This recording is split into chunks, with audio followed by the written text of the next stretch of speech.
BP, sugar, thyroid, obesity, hormone సమస్యలని మందులు లేకుండా నేచర్ మంత్ర ఫుడ్ తో రివర్స్ చేసుకోండి.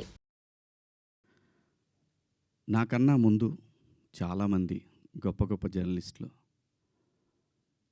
లైక్ గంగాధర్ శాస్త్రి గారు కానివ్వండి, తెలుగు జాతి మొత్తం వాళ్ళ మాటల్ని వింటూ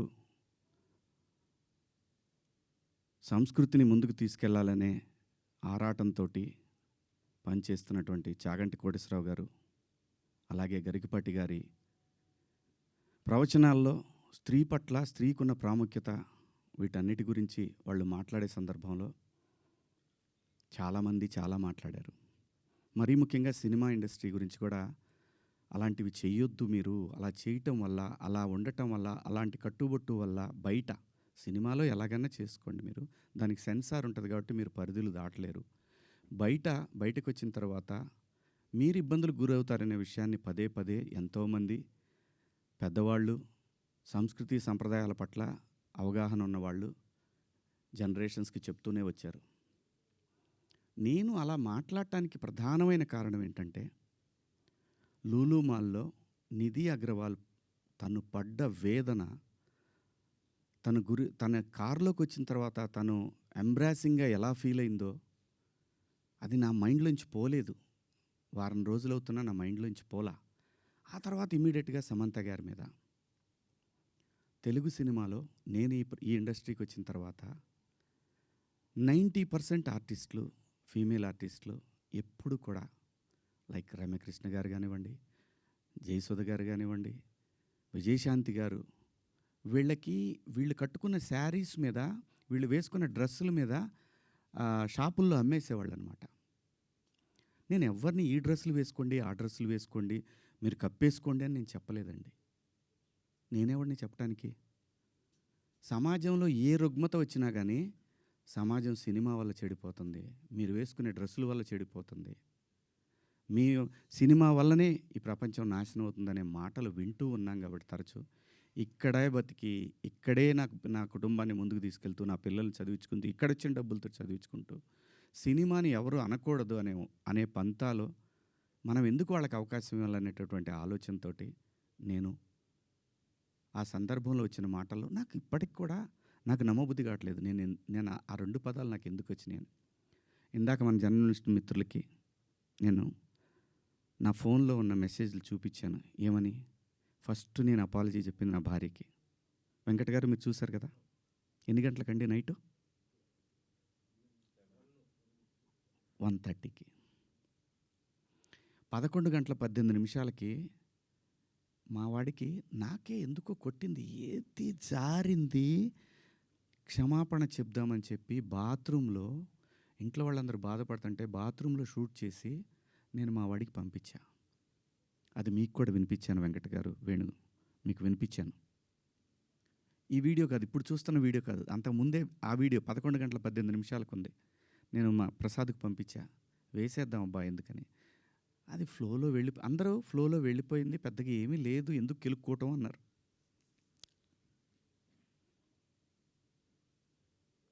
సో కర్మ ఎలా కాలిందో తెలీదు, కర్మ ఎవరిని వదిలిపెట్టదు. అలా ఆ సందర్భంలో నేను వాడిన 2 పదాలు తప్ప నేను గమనించానండి. నైటు 11 తర్వాత 12 తర్వాత మీరు చూసుకోండి, 12:01 తర్వాత కొన్ని ట్వీట్లు వెళ్తూ ఉన్నాయి. ఎవరికి ట్యాగ్ అవుతూ ఉన్నాయి? నాకు నిద్ర లేదు, పేర్లు కూడా గుర్తురాట్లా. స్త్రీల సమస్య మీద మాట్లాడుతూ ఉంటే మన రాహుల్ వైఫ్ చిన్మయి గారు ఆవిడకి వెళ్తూ ఉన్నాయి, ఆవిడకి ట్యాగ్ చేస్తూ ఉన్నారు. ఇక్కడి నుంచే మొత్తం ట్యాగ్ చేస్తూ ఉన్నారు. ఆ తర్వాత మన అనసూయ గారికి ట్యాగ్ చేస్తూ ఉన్నారు. ఎందుకు చేస్తున్నారు నాకు అర్థం కాలేదు. సర్లే, ఏదో పాపం ఆవిడ మాట్లాడుతూనే ఉంటుంది ప్రతిసారి కూడా, తప్పేం లేదు. నా తరఫు నుంచి 2 పదాలు దొరికినాయి కాబట్టి ఐ హ్యావ్ టు బేర్. ఏదైనా బేర్ చేయాల్సిందే. మనం దాన్ని ఓట్రిచ్చి కొట్టినా దానివల్ల ఏం ప్రయోజనం లేదు. ఎందుకంటే తప్పు నా వైపు ఉంది కాబట్టి నేను సర్దుకొని వెళ్ళాలి, తప్పదు. క్షమాపణలు చెప్పాను, ఇంకా చెప్తాను కూడా ఆ 2 పదాలకి. నేను ఎప్పుడు సెట్ అవుతానో నాకు తెలియదు. నా మైండ్ ఎప్పటికి సెట్ అవుతుందో తెలీదు. అటువంటి పరిస్థితిలో ఉన్నా. నేను నా భార్య అయితే అసలు నువ్వు ఇలాంటి స్టేటస్‌లో ఉంది. ఎందుకంటే ఎవరికైనా ఫ్యామిలీయే ముఖ్యం. తను రేపొద్దున వాళ్ళ బంధువుల్లో ఇదేంటి ఇలా మాట్లాడాడు శివాజీ అంటే తను ఎంబ్రాసింగ్‌గా ఫీల్ అవుద్ది కదా! నా పిల్లలు వాడి ఫ్రెండ్స్ ఇదేంట్రా మీ నాన్న ఇలా మాట్లాడాడు. Which is hurting. నా ఇంటెన్షన్ బ్యాడ్ లేదు. ఇంకొకటి 30 సంవత్సరాల నుంచి నేను ఇక్కడ ఉంటున్నాను. ఏ రోజు నా దగ్గర నుంచి తప్పు జరగలేదు. ఆవేశంగా ఒక లెటర్ మాకు వెళ్ళిపోయింది. వెళ్ళిన తర్వాత వాళ్ళు డిస్కస్ చేయొచ్చు. ఏమని? కాదండి ఒకసారి శివాజీతోటి మాట్లాడి ఆయనతోనే పెట్టిద్దాం ఒక అపాలజీ లెటర్ అని వాళ్ళు చెప్పొచ్చు. ఇవేవి జరగల. ఎవరికాళ్ళు ఆవేశంగా government of Andhra Pradesh, government of Telangana, CC to CP, CC to Mahila commission, CC to PM, CC to international affairs. Why? ఒక్క మాట నన్ను అన్న ఏందన్న ఇట్లా మాట్లాడు. సారీ అమ్మ. నాకెవరు ఫోన్ చేయలేదు. ఒక సుప్రియ గారు సాయంత్రం ఫోన్ చేస్తే అయ్యో శివాజీ గారు ఏంటి? సారీ అమ్మా నేను పొరపాటున 2 పదాలు దొరికినాయి. అవునండి, ఐఎమ్ కంప్లీట్లీ రిగ్రెటింగ్గానే ఉందమ్మా నాకు. I'm very sorry. నాకు ఇప్పటికి కూడా అర్థం కాదు నేను ఎలా మాట్లాడాను ఆ 2 పదాలు అసలు. నేను బయట బూతులేం మాట్లాడినంటే మాట్లాడతానండి. మన అందరం మాట్లాడతామండి. అర్థం పర్థం లేని మాటలు మాట్లాడుకుంటాం. కానీ ఒక వేదిక, ఒక పద్ధతి, జనరేషన్స్కి మనమే చెప్పాలి కాబట్టి, మన పిల్లలకి చెప్పాలి కాబట్టి. ఆవిడ సరే అండి పెట్టేసేయండి అయిపోయింది. నేను ఇచ్చేసాను అప్పటికే. నేను పంపించేశానమ్మా అప్పుడే. ఎందుకంటే వాళ్ళందరూ నాకు తెలుసు నన్ను అన్నా అని పిలుస్తారు. ఒక్క మాట నన్ను అడుగుంటే, ఒక్క మాట నేనేమన్నా మిస్బిహేవ్ చేశానండి ఎవరితోన్నా? ఎప్పుడన్నా మీరు ఏ ఆర్టిస్ట్ అయినా సరే, ఇప్పటికీ భూమిక గారితో చేస్తాను, మేడం అని పిలుస్తా, లయమ్మ అంట. రంభ గారితో చేశాను, సంగవి గారితో చేశాను, పెద్ద పెద్ద ఆర్టిస్టులతో చేశాను. ఇంత చిన్న మిస్బిహేవ్ చేయలేదు, చెయ్యను కూడా. ఎందుకంటే ఏదో ఒక రోజు ఇది మనకి గుదిబండై కూర్చుంటుంది. అందుకని నా పరిధి నేను ఎప్పుడు కూడా అసలు అమ్మాయిలతో దగ్గర కూడా ఎవరైనా కనపడ్డా కానీ యాటిట్యూడ్ అనుకుంటారు. ఎందుకంటే దూరంగా ఉంటా. ఏమో ఏ దరిద్రం ఎలా మనం నెత్తికెక్కించుకోవాల్సి వస్తుందో, వాళ్ళు ఎక్కడ అబాస్ పాలవుతారో పిల్లల్ని. అది నా క్యారెక్టర్. నేను నా క్యారెక్టర్ని చెప్పుకొని మనం హైలైట్ అవ్వాలనే ఉద్దేశం నాకు లేదు. జరిగిన తప్పుని నేను ఎక్స్ప్లెనేషన్ ఇవ్వాల్సిన బాధ్యత నా మీద ఉంది మీ అందరి దగ్గరికి వచ్చి. అలాగే చూస్తున్న వాళ్ళ ప్రేక్షకులకు కూడా చెప్పాల్సింది. కానీ నిన్న మీరందరూ పెట్టారు, మీరందరూ లైవ్లు పెట్టారు, ప్రజల స్పందన మీరు చూశారు. అంతర్మాత్రం చేత నాకు సపోర్ట్ ఉంది నేను చెప్పట్లేదు. ఉన్నా సరే నేను మాట్లాడిన తప్పు ఇది చాలా దూరం క్యారీ ఫార్వర్డ్ చేస్తాం. ఇంకో హీరోని అడుగుతారు, ఇలా అన్నాడు శివాజీ, క్షమాపణ చెప్పాడు కదయ్యా అని అంటారు. ఇది వెళుతూనే ఉంటుంది నిరంతరం, కొన్నాళ్ళు ఇంతకన్నా పెద్ద ఇష్యూ వచ్చే వరకు కదా. అలాగే ఒకవేళ ఆ లూలు మాల్లో నిధి అగర్వాల్ పాపం ఆ పిల్ల బట్టలు ఏదన్నా ఒకటి జారితే ఆ అమ్మాయి జీవితకాలం ఆ వీడియోలు ఉంటాయి కదండి, తీమన్నా తీస్తారండి ఎవరన్నా? నన్ను చాలా ప్రొవోక్ చేసింది ఆ ఒక్క సిచ్యువేషనే. నేను మా సమంత గారిది నేను చూడలేదు, అయ్యింది అని అన్నారు. నేను అంటాను మీరంతా ఇప్పుడు నేను చెప్పిన మాట ఏంటి, అమ్మా మనకెందుకు ఈ దరిద్రం? ఇట్లా జనంలోకి వెళ్ళినప్పుడు కాస్త మంచి బట్టలు మీరు ఏమన్నా వేసుకోండి, చీరలు కట్టుకుంటారు. ఇప్పుడు మీరు వచ్చారమ్మా, చక్కగా నిండుగా వచ్చారు. ఎందుకు వస్తారు? మనకంటూ మనం ఒక చోటుకి వెళ్ళినప్పుడు మనకే ప్రమాదం లేకుండా మనల్ని ఎవడో విమర్శించకుండా బయటపడాలి అనేది ఉద్దేశం. అది నా ఇంటెన్షన్. శిక్ష వేసేవాడు కూడా ఫస్ట్ ఇంటెన్షన్ చూస్తాడు. ఇది ఏ ఇంటెన్షన్తో మాట్లాడాడు? జడ్జి అయినా ఈవెన్ కేసు తీసుకునే ఎస్ఐ అయినా ఉమెన్ కమిషన్ దాకా పోవాలన్నా అయితే ఈ 2 పదాలు. నాకంటే పెద్ద పదాలు ఎవరు వాడలేదా ఈ పరిశ్రమలో? నాన్నే ఎందుకు మీరు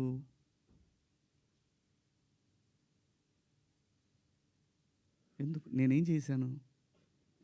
అమరావతి రైతులు ఆడవాళ్ళ మీద బూటుకాలేసి తొక్కినప్పుడు నేను మాట్లాడా, నేను నిలబడ్డా, ఎన్నో సందర్భాల్లో నిలబడ్డా. జంజీ కోసం ఫైట్ చేశాను నేను. రాబోయే తరాలైరా ఇవన్నీ, మీరు తినేస్తారంటరా అని అడిగాను నాయకుల్ని.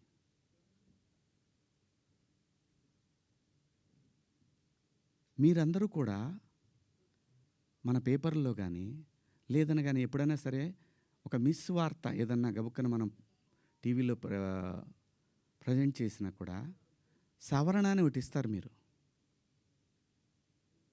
మనుషులు మనం సమర్థించుకోవట్లా, పొరపాటు జరిగింది అని చెప్తున్నాను నేను. దానికి మీరందరికన్నా కూడా ఎంత ఇది ఉందో కానీ నేను ఎప్పటికి సెట్ అవుతానో నాకు తెలియదు. నా వేదన అంతా ఆ చిన్మయ్య గారి దగ్గర నుంచి అలా అలా అలా అలా అలా వెళ్ళి ఉమెన్ కమిషన్కి వెళ్ళిపోయి వాళ్ళు నాకు మెసేజ్ పెట్టి నువ్వు 27వ తారీఖు మా దగ్గర అటెండ్ కావాలి అని. అమ్మ నేను ఆల్రెడీ క్షమాపణ చెప్పాను, వన్స్ మేము రిలీజ్ చేసిన తర్వాత రావాలి. వెళ్తా, చట్టాన్ని గౌరవించాలి, ఖచ్చితంగా వెళ్తా. వెళ్ళి ఒక అపాలజీ లెటర్ ఇస్తా, నాకేం ప్రాబ్లం లేదు, నేనేం సిగ్గుపడను. నేను తప్పు చేసినప్పుడు క్షమాపణ చెప్పడంలో తప్పేముంది? ఏమీ తప్పులేదు. ఇష్టం వచ్చినట్టు మాట్లాడుకుంటున్నారు.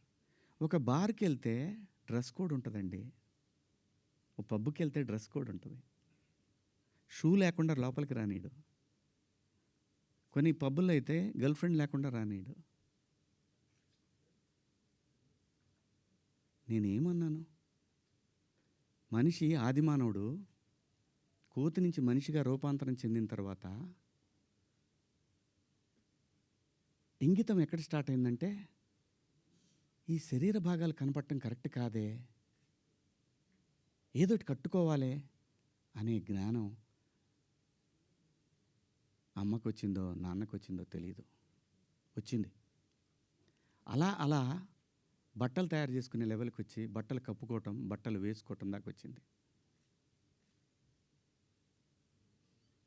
మంచివి వేసుకోమంటాం తప్ప అండి?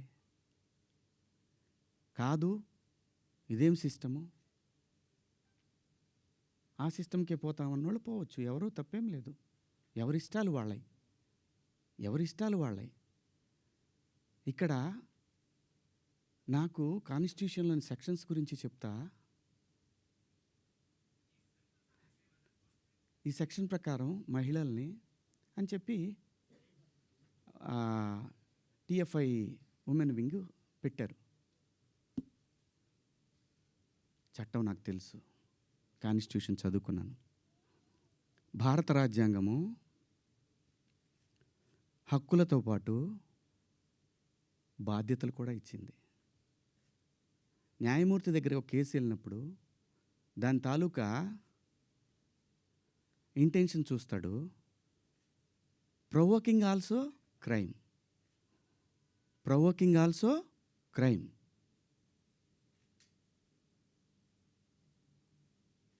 చాలామంది పెద్దవాళ్ళు, మన సీనియర్ సిటిజన్స్ అందరూ కూడా ఎందుకు అలా మాట్లాడతారు అంటే నెక్స్ట్ జనరేషన్కి వాళ్ళ సంస్కృతిని క్యారీ ఫార్వర్డ్ చేసి వెళ్తున్నారు. వేసుకుంటారా వేసుకోరా మీ ఇష్టం అమ్మ, నేనెవరిని చెప్పటానికి. అలా పోయినప్పుడు ఆ పిల్ల ఇబ్బంది పడితే అది చూసి తట్టుకోలేక మాట్లాడానే తప్ప ఎవరే బట్టలు వేసుకుంటే నాకేంటండి. పోనీ మీరు ఎవరన్నా ఆ పిల్లకి అండగా నిలబడ్డారమ్మా? ఒక్కళ్ళన్నా నిలబడ్డారండి? ఇది తప్పు, ఇంతమంది ఒక ఆడపిల్ల మీద దాడి చేయటం అని మాట్లాడారా? ఆ బిడ్డ కోసమే నేను మాట్లాడాను. రేపొద్దున మన తెలుగు యాంకర్లు కానీ మన ఆర్టిస్టులు కానీ చక్కగా బట్టలు వేసుకొని వస్తారు. మన సుమ గారు కానీ, ఝాన్సీ గారు కానీ, ఉదయభాను గారు కానీ, పిల్లలు కానీ, కొత్త పిల్లలు కొంచెం యంగ్ బ్యాచ్లో కొంచెం అందంగా గ్లామర్గా కనపడాలని వేసుకుంటుంటారు. దానికి నెటిజన్స్ నుంచి వచ్చే సజెషన్స్ తోటి వాళ్ళు మార్చుకుంటారు. ఆ అమ్మాయి బయట నుంచి వచ్చిన అమ్మాయి, మనకి రెస్పాన్సిబిలిటీస్ కూడా ఉంటాయి కదా. నేనెవరిని హక్కుల్ని హరించడానికి? నేను ఎవరిని అనలేదే పలానా వాళ్ళ పేరు పెట్టి. బలైంది ఎవరు ఇప్పుడు? ప్రజల చేతిలో బలైంది ఎవరు? నాకేంటమ్మా, నాకేంటి అనసూయ గారు, మిమ్మల్ని ఎందుకంటాను నేను? అసలు మీరెందుకు వచ్చారు దీంట్లోకి? నేను మిమ్మల్ని ఏమన్నా అన్నానండి? నేను అన్నాను, అమ్మా బయట నుంచి వచ్చిన హీరోయిన్లు కానీ మన హీరోయిన్లు, ఎగ్జాక్ట్ వర్డ్స్, హీరోయిన్లు కాస్త ఫంక్షన్లకు వెళ్ళేటప్పుడు కొంచెం మంచి బట్టలు వేసుకొని వెళ్ళడము, మనకి ఎందుకు ఈ దరిద్రం బయట, వాళ్ళందరూ ఎగబడతారు. నిన్న మనం అక్కడ చూసాం కదా, మనం కొత్తగా చూపించేది ఏదైనా తర్వాత ఒక పదం వాడాను, విచ్ ఈస్ రెడిక్యులస్. నాకు వాడకూడదు ఆ పదం.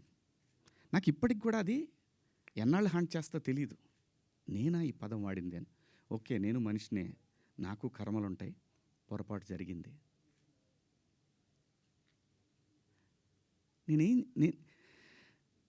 నా బాధ అంతా ఏంటంటే, నా వైఫ్ నా పిల్లలతోటి కరెక్ట్గా మాట్లాడలేకపోతున్నాను నేను. అది నా మిస్. వాళ్ళు నన్ను కన్సోల్ చేస్తున్నారు, వెళ్ళండి అని అంటున్నారు. అంటే ఎవరికో అయిందని కాదు, శివాజీ ఇలా మాట్లాడ్డే అని ఆ వైఫ్ని ఎవరిని అడుగుతారేమో అనే బాధ తప్ప నేను దేనికి భయపడేవాడిని కాదండి. తప్పు చేసినప్పుడు క్షమాపణ చెప్పడానికి కూడా ఒక క్షణం కూడా మనలో మనం కూర్చొని ఒక మాట అడిగితే సింపుల్గా, అమ్మా నన్ను క్షమించండి, నా వల్ల ఈ 2 పదాలు దొరికినాయి అని చెప్పేదానికి దాన్ని చాలా దూరం సాగదీశారు. పర్వాలేదండి, మేము పట్టడానికి ఉన్నాం, పడతాం. సమాజంలో ఎప్పుడైనా సరే ఇలా జరిగినప్పుడు నేను మాట్లాడతానండి, నేను ఖచ్చితంగా మాట్లాడతానండి. నేను ఏ తండ్రి వదిలేస్తారండి పిల్లల్ని? ఇంకొక పదం, ఒకప్పుడు ఒక జర్నలిస్ట్ మేడం గారు స్వేచ్ఛ మగాడిచ్చాడా అనే అంటే ఇదే డివిజన్ తీసుకురావటానికి. నేను అన్న ఉద్దేశం ఏంటంటే, స్వేచ్ఛ ఎందుకు కోల్పోవాలంటే, ఒక ఇంటర్మీడియట్ చదివే పాప ఒక సెమీ బాడీ కనిపిస్తా స్లీవ్లెస్ వేసుకొని వెళ్తే ఆ పాప అబ్యూజ్కి గురైనప్పుడు ఆ తండ్రి అనుక్షణం వెంటుంటాడు. అప్పటిదాకా హాయిగా తిరిగిన పిల్ల వీళ్ళ ప్రేమలో, వీళ్ళ పొసెసివ్నెస్ వల్ల ఆ పాప తన ఫ్రీడమ్ని కోల్పోయినట్టు ఫీల్ అవుతుంది. అది దాని అర్థం. మీరందరూ పెద్దవాళ్ళమ్మా, ఎవరెవరైతే నన్ను దోషిగా సమాజం ముందు నిలబెట్టాలనుకున్నారో మీ అందరికీ వందనాలు. మీరు బాధపడ్డందుకు మీకు కూడా క్షమాపణలు. ఇది శివాజీయే ఎందుకు, ఇంకా ఇంతకుముందు చాలా జరిగినాయి కదా, వాళ్ళని అడగరే? నేను చెప్పింది ఏంటి? మనకెందుకమ్మా? సమాజంలో ఏ తప్పు జరిగినా అందరూ వేళ్ళన్నీ సినిమా ఇండస్ట్రీ వైపు వస్తున్నాయి. ఆడపిల్లల రేపులు జరిగినా,